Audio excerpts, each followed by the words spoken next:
Bueno, para tener una visión más amplia de este tema, se encuentra con nosotros la doctora Elena Álvarez Bulla, coordinadora general de la Unión de Científicos Comprometidos con la Sociedad e investigadora del Instituto de Ecología de la UNAM.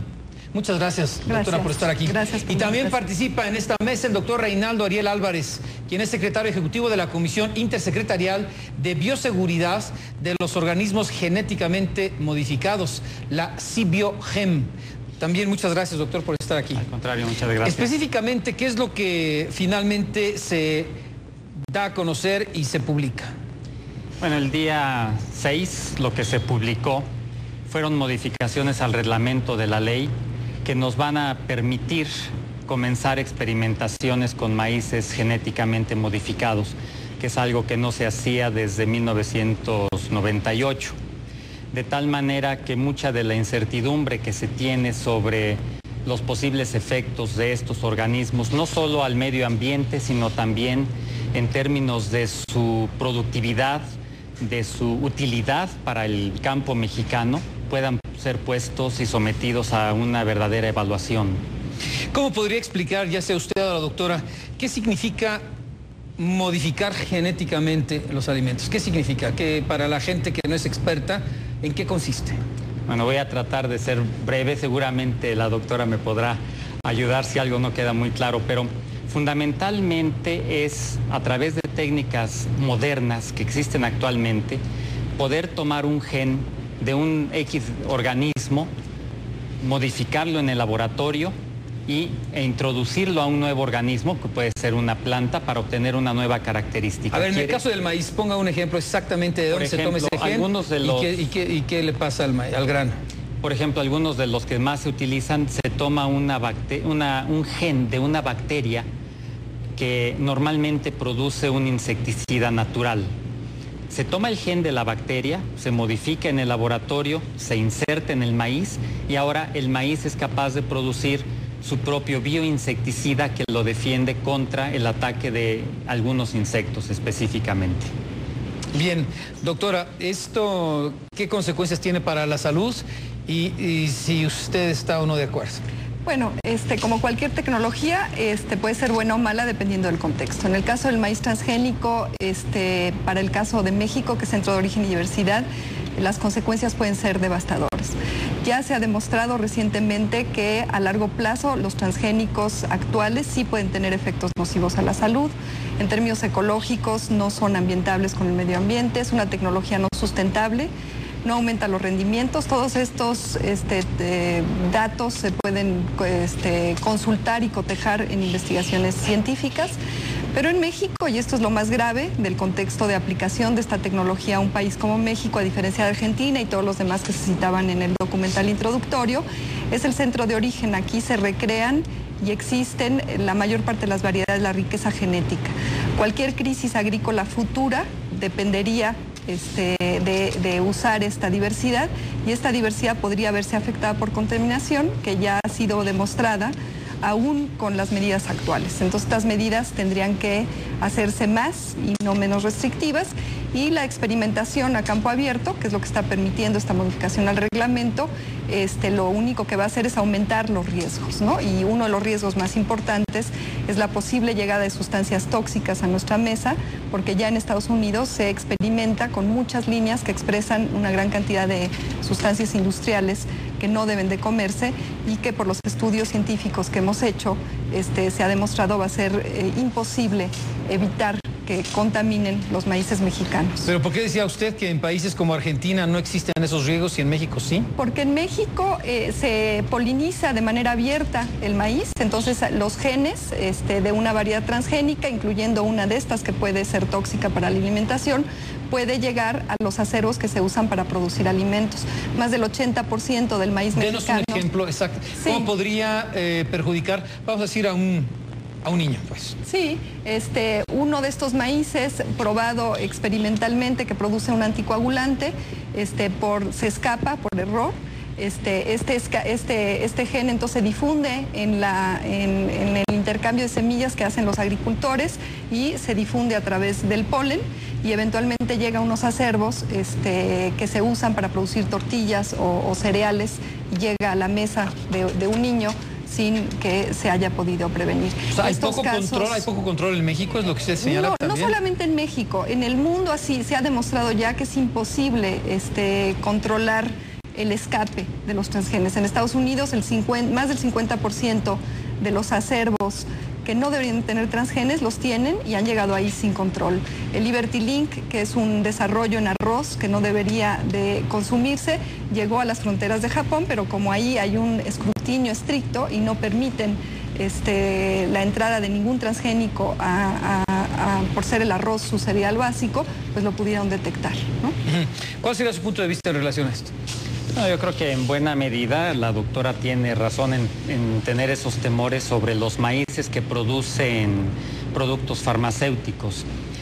En este mismo modificaciones al reglamento sale un artículo en el que dice explícitamente que México no va a permitir ni la siembra ni el uso comercial de ningún maíz que le elimine las características que lo puedan hacer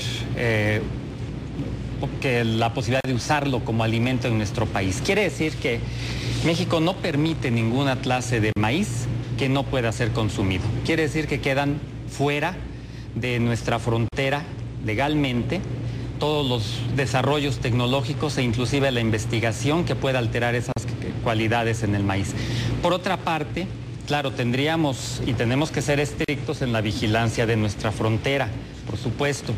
Y en ese sentido, el gobierno federal está trabajando, está creando redes nacionales de monitoreo, los laboratorios, la infraestructura, pero hay también una tendencia a nivel internacional que las propias compañías están tratando de implementar, no solo en Estados Unidos. Esto y esa preocupación de la doctora se comparte en muchos lugares, en donde la idea es no utilizar los granos básicos para producir este tipo de compuestos. Entonces creo que si bien ahorita se está experimentando, es un hecho lo que nos dice la doctora, creo que falta ver cuál va a ser la respuesta general de los productores en términos de utilizar los productos de alimentación básica para la producción de productos farmacéuticos.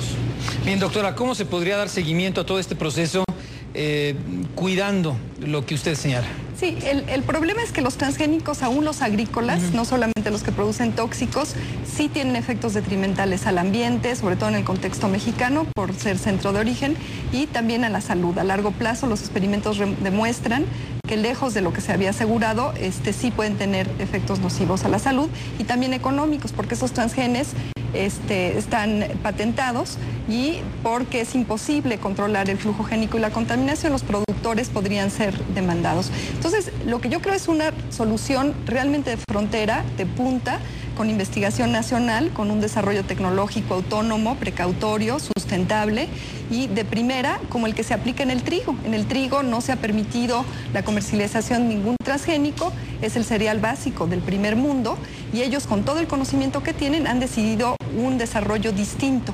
Ese es el desarrollo que se debería de impulsar en México con una inversión seria a la investigación nacional y no adoptar una tecnología que ya va de salida, es obsoleta, ha probado tener muchos problemas e implicado muchos riesgos que son indiscutibles para el caso de un centro de origen, y por eso la única medida de bioseguridad real para proteger el maíz es la moratoria, y esto es lo que se ha implementado en todo el mundo para los diferentes... ¿Qué significa eso de la moratoria? La moratoria es impedir la siembra a campo abierto bajo ningún régimen, aún el que se está ahora liberando con esta modificación del reglamento, en un país que es centro de origen, sobre todo de un cereal tan importante como el maíz. Bueno, por cuestiones de tiempo, tenemos unos segunditos. Díganos los 3 puntos fundamentales que debieran cuidar. ¿Quiénes serían las autoridades? Sí, yo creo que en el caso del maíz, en México no hay ningún argumento para autorizar la siembra a campo abierto bajo ningún régimen.